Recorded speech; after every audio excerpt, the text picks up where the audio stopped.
Good morning, this is Nicholas from Gandor Gaming, and today I bring you guys a deck box opening for Smoker. If you don't know, Smoker is our brand new black leader revealed in the brand new set. Now, you're probably wondering if I'm going chronological order, why did I skip all the way to black? Don't I still have to do blue and purple? And you are correct. If you've been following this channel, I went over ST-16 and 15. 15 was red for Whitebeard, and of course 16 was lovely green for Uta herself.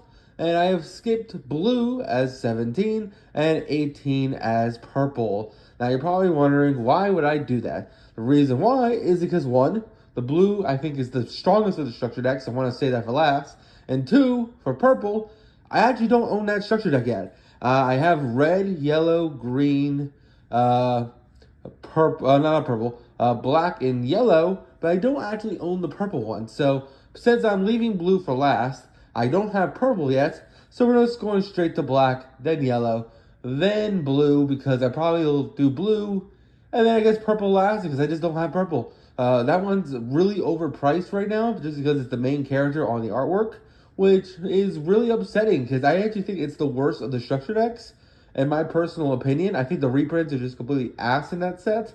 And the only good cards are the new ones. And even then, I don't think that leader is that great going into the meta, especially with Blue Dolphy running around. I definitely think that, yes, those cards will be needed when Black Purple Luffy becomes meta, which won't be until OP09 December. But we're currently in October right now. It's still another 2 months away. And for some reason, it's the most expensive out of all the structure decks, even the Blue Dolphy one, which makes no sense to me, but whatever. Anyway, let's get straight into this. So first things first, we have Smoker. Smoker is a black leader that a lot of people have forgotten about. He's one of the OG meta OP02 leaders because he was actually one of our first black leaders. It's him and pure black Sakazuki in the structure decks. And yeah, Smoker is a pretty interesting leader. Basically, you put one dot on him, activate main, you give up to one of your opponent's characters -1 cost during his turn. Then, if there's a character with 0 cost on the field, this leader gains 1,000 power. Because you already put a dot on him, that makes him a 7k swing every turn, as long as there's a monster with 0 attack on field. Really strong leader, really cool, and I think he has potential going forward in the meta, but I do think he is still overshadowed by Rob Lucci and Gecko Moria, and Black Yellow Luffy as the other 3 best black leaders in the room.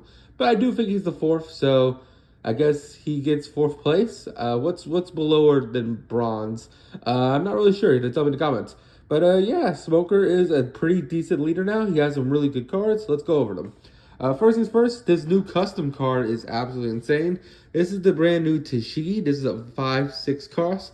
This card is absolutely insane. If your leader is Smoker, you give up to one of your opponent's characters -4 cost this turn. So on play, this card literally just says, hey, give them -4 cost, and then activate main once per turn. If this character is played on this turn, trash up to one of your opponent's characters with a 0 cost. So basically on play, it kills a 4 cost character, which is absolutely amazing.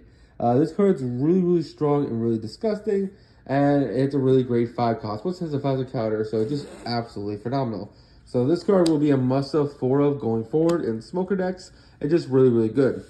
Speaking of really good 4-0s, we have Hina. This is another really good custom card for the Smoker leader. This card's absolutely insane. 1 Dawn on your opponent's turn, this character gains 4 costs. So this character, for being a 4 cost character, is an 8 cost character on your opponent's turn, which is really good in Black Mirrors because basically it says, hey, if you want to get rid of my Hina, you're going to have to reduce it by 8 instead of 4, which is a lot more to do. Especially in the early games, so you can drop this on turn 2. Another thing this card has the ability to is activate main once per turn. You can place 1 card from your trash or the bottom of the deck to give 1 Rested Dawn to your leader or character this turn. That's a really solid effect.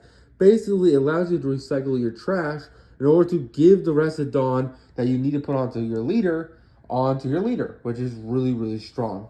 Now, this is a new card for Smoker himself, and that'll be the new Smoker. I think out of the new cards, this one's probably the weakest of the bunch, but he's still not bad. Basically, on play, you may trash 1 black navy type card from your hand. Then up to 2 of your opponent's characters with 4 or less costs cannot attack until the end of the opponent's next turn.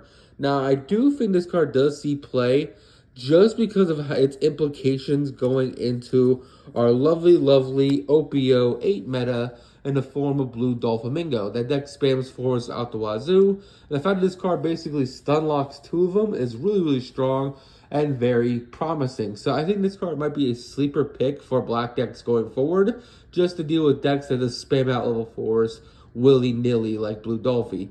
So keep this in mind. It is a 6/8, which is really good stats. Not to mention it does freeze 2 characters for a turn. However, it does not have counter, so if you do need that critical counter to survive a duel, it may not help you in the long run. Next, we have the brand new Sengoku. Now, this card's absolutely insane for any black deck. You only get 2 per structure deck, which is kind of insane. But this card definitely deserves it. Basically, it's a mulligan for 3. On play, you may trash 2 Navy type cards from your hand. Then, if your leader is Navy type, draw 3 cards. So basically, for 1 Dawn, you get the mulligan 3 cards from your hand, which is pretty insane.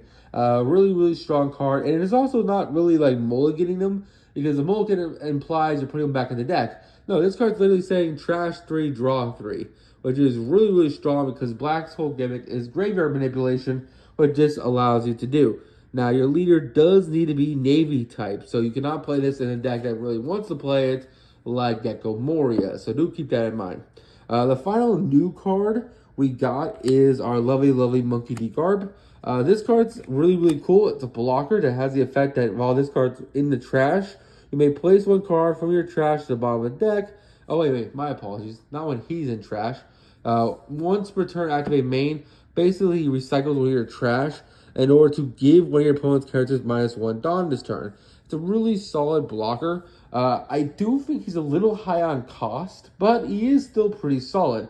He is Navy type, he does give -1 cost, and he is just a blocker, which black does desperately need, even though they do have 2 of the best blockers in the form of lovely, lovely, what's his name? Fucking Kizaru, not Kizaru. Is it Kizaru? Fucking Light Boy. What the fuck is his name? The Light Admiral. I think it is Kizaru. And then lovely, lovely, 5 costs. Fuck, Luffy's brother. What is your name? Sabo. I'm having a really blanking time. It's really early in the morning, so you're just going to have to bear with me here. Next, we get 4 copies of Kobe. This is just a really solid reprint. Most black leaders stop playing Kobe, but I think Kobe is just a very underrated card. Not to mention, in this specific deck, I think Kobe is still relevant. Basically, on play, trash one card of hand to KO at 3 costs. That's still a pretty decent stat. Not to mention, using cards like your lovely, lovely Rebecca's. You can basically play this out for free from the trash and just, or from hand, and just completely kill some things. Next, we play Suru. For Suru. Absolutely insane reprint. 2K counter. On play, gives one to one of your opponent's characters -2 cost this turn. Really, really solid card. Another reprint we got is the Don Quixote Rosinante blocker. Now, I do think this probably did not need to get reprinted, but hey, what do I know? Personally, I'd rather have had the 3 cost Tashigi that, like, on main phase, rest the character to give -3 costs. I would prefer that got reprinted. It's also a 2K, but instead we got a 2K blocker, so whatever. We also get a vanilla in the form of Jaguar D Sauce, so hey, if you are a big Jaguar fan, there you go. But I think if you are a Jaguar fan, you're probably a Nico Robin fan. And if you're a Nico Robin fan, you should probably just be playing the Nico Robin deck in OP09. But whatever. Next we have Helmeppo. This card has always been solid. Really, really decent card. This has actually been seen play in Rob Lucci himself. When attacking, give it to one of your opponent's characters -2 cost during this turn. Then if this character has 0 cost, this character gains 2,000 power. My apologies, wrong Helmeppo. The Helmeppo I'm thinking of gives -2 cost on play, I believe. So this is actually not that card. My apologies. Finally, we got another vanilla in the form of Yakuja. Whoever knows who this guy is. He's one of those vice admirals no one cares about. Sorry, you chain-smoking fucker, but no one cares about you. Finally, let's talk about the events. We do get 4 copies of Ice Age, which is absolutely insane. We also do get 4 copies of Virgo, the traitorous, lovely, lovely traitor of the Navy, which is a really, really good Don Quixote / Navy card that definitely deserved a reprint. And then finally, a really good reprint is Bartholomew, if you don't know, he gives the bounties to all these Straw Hats and all the characters in the show. So he's also the one who gives them the nicknames, which is really, really cool. He like comes up with the bounties, which is really awesome. So yeah, that's it for the structure deck. I hope you all enjoy. I think this deck has huge potential in the meta game, but I think it's just a little too fast for him to be meta right now. Maybe in a slower format where Black has a chance to actually like play a longer game. I think this deck might have potential in the future from there. But until then, I hope you all enjoy as you see the 4th best Black deck in the format. And that's all I gotta say about that. Enjoy. Bye-bye.